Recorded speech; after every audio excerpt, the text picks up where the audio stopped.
miks mitte nautida ja võtta viimast sellest hooajast. Ja just, Erik Reinumägi, tänane peakoht. Teatavasti, kui vaatame siin selle olukorra Ilvesel. Suisa 5 väravaga.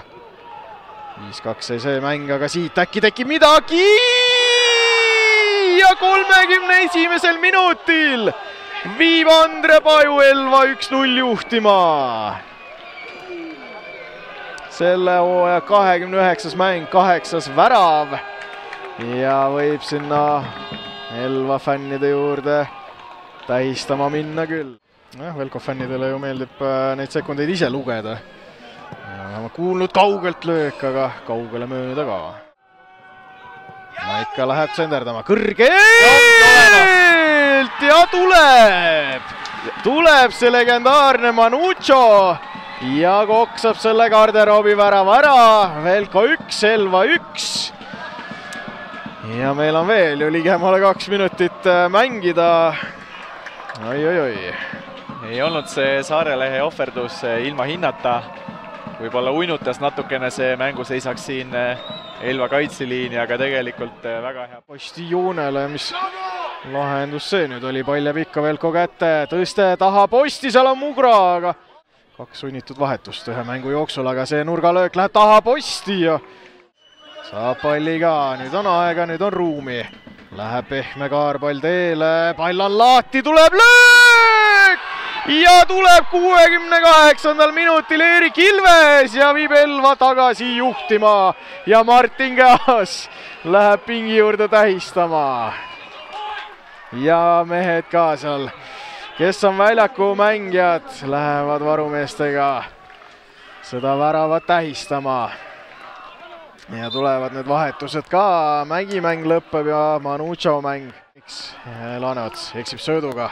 Ja Velko läheb omakorda vastu, kas sinna jõuab, Kivit jõuab, lööb peale, Kruus tõrjub, mõttus lööb! Ja 74. minutil hoopis oli see Johannes Pedmanson, kes lööb viigi majja.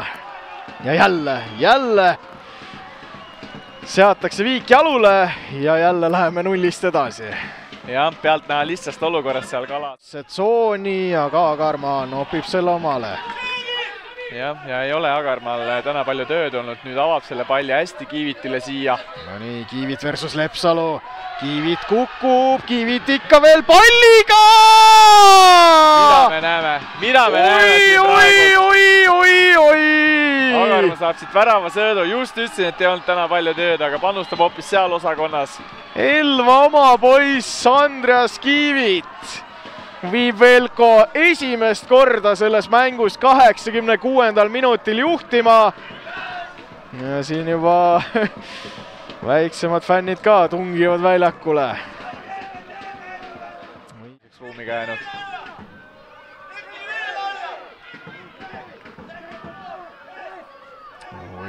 Võitluste järel. Ja käis seal Tomsoni pikk jalg näo eest läbi Salul. Ja saab kollase kaardi Tomson selle eest. Ja ühtlasi ka punase. Hakkasingi mõtlema, et kas mitte Tomsonil pole kollane kaart all, aga tuleb ikkagi see teine kollane kaart ka ja punane ja tundub, et ühtlasi sellega ka mäng lõpeb ja Elva mäng laguneb. Jah, võib-olla natukene pehme see teine kollane selles mõttes, et istusalasse söödu, aga ei tekkinud sealt midagi Elvale. Ja siit võtab Laaneast enda teise kollase ära. Ja siin läheb ikkagi koledaks ja teine kollane kaart, teine punane Elvale. Hooaja 15. kollane kaart. Ja selle žesti eest võib seal võib-olla ka mingit lisanduvat infot saada Jalgpalliliidult peale mängu, aga tegelikult ei olnud vajalik see. Ai.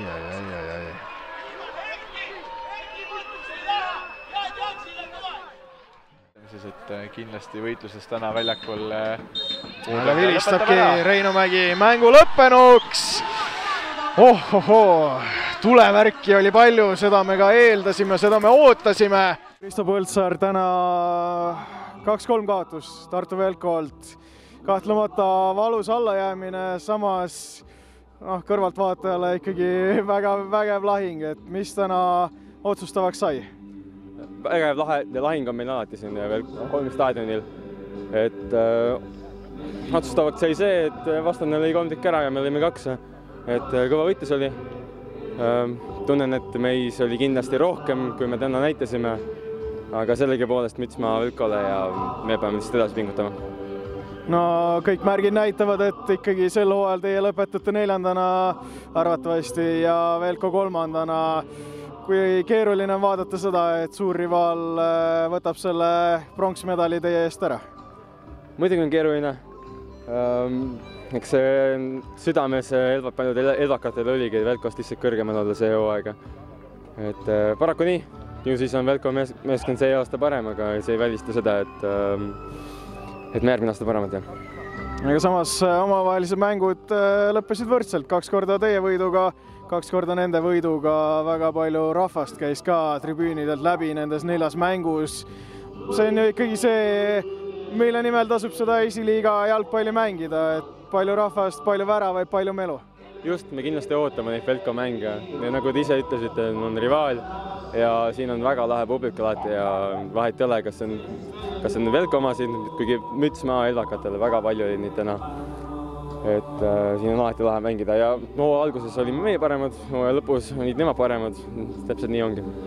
No oktoober on üleüldiselt teil ikkagi üsna raskesti kulgenud, 3 kaotust, 1 võit.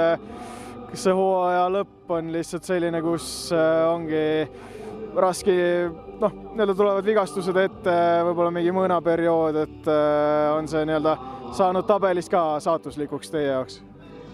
Jaa, on küll, et ei saa välistada, et me aurude peal mängime, aga tegelikult mängivad kõik esiliiga meeskonnad praegu aurude peal. Et me ei saa pugeda selle taha, et meil on koosseis muutunud võrreldes siis eelmise 2 Velko vastu võiduga ja hooaja algusega üldse, aga see on meeskonna mäng, et me oleme täpselt nii tugevad, kui meie kõrgem lüli ja täna oli meie kõige nõrgem lüli, siis Velko maast nõrgem.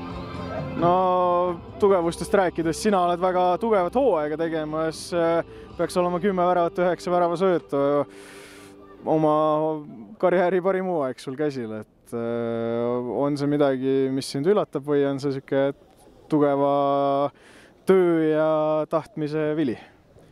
See on kombinatsioon, et ei saa öelda, et ma ei pingutaks, et praegu on hästi läinud, aga kui te mainite praegu minu isiklikku statistikat siin Velko vastu 3-2 kaotus järgselt, siis see mind absoluutselt ei huvita.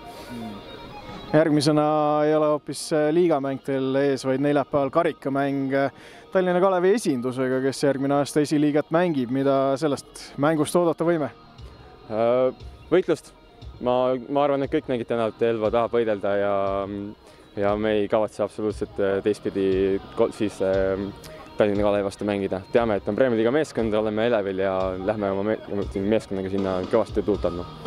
Kui suurt rolli mängib see, et ei mängi Elvas, vaid mängite Otepääl, mängite Tehvandi staadionil? Tehvandi staadionil on väga okei muru. Et meie satsile meeldib rohkem muru peal mängida ja ütleks, et valgustus on ühesõnaga Tehvandi staadion väga tipptasemel. Et ma väga siiralt loodan, et elvakad tulevad kõik Otepääle meid toetama, et ei ole pikk sõit ja ma usun, et see on seda väärt. Okei, aitäh sulle, Kristo, ja palju edu edaspidiseks. Andres Kiivit ka võib meiega liituda. Täna siis Velko võiduväraval on mees. No räägi, mis tunded on? Saite meeskonnaga tähistada fännide ees. Kindlasti tunne on ülev. Jaa, selles mõttes imeline tunne, et oleme lähemale 3. kohale ja väga palju rahvast oli ka täna siin, et imelised emotsioonid. No võiduvärav tuli ikkagi tati ja tahte jõu pealt, et mitu korda ikkagi lasti sul seal kaitsjatega jooksu ja ühe korra sutskasid ära oma endise koduklubi vastu, et mis tunne seda lüües oli?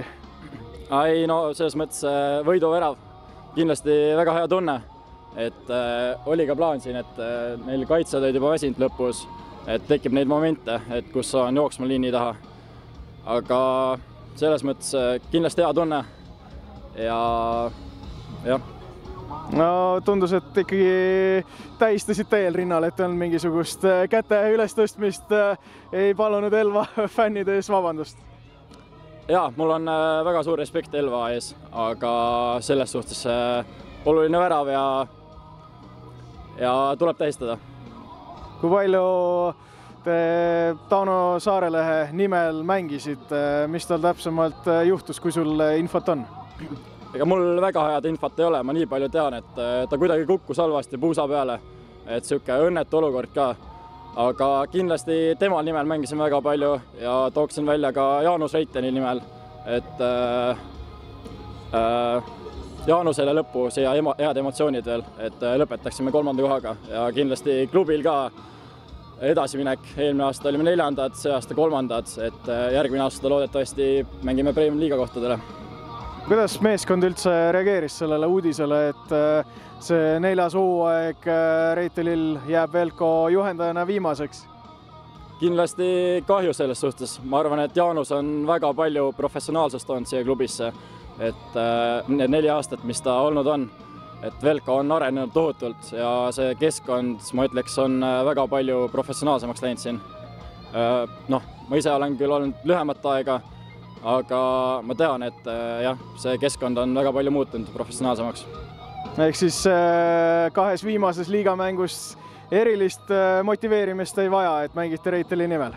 Jaa, kindlasti ja seda ja 3. koht ei ole veel tehtud, et tuleb kindlasti lõpuni mängida. Okei, aitäh sulle, Andres!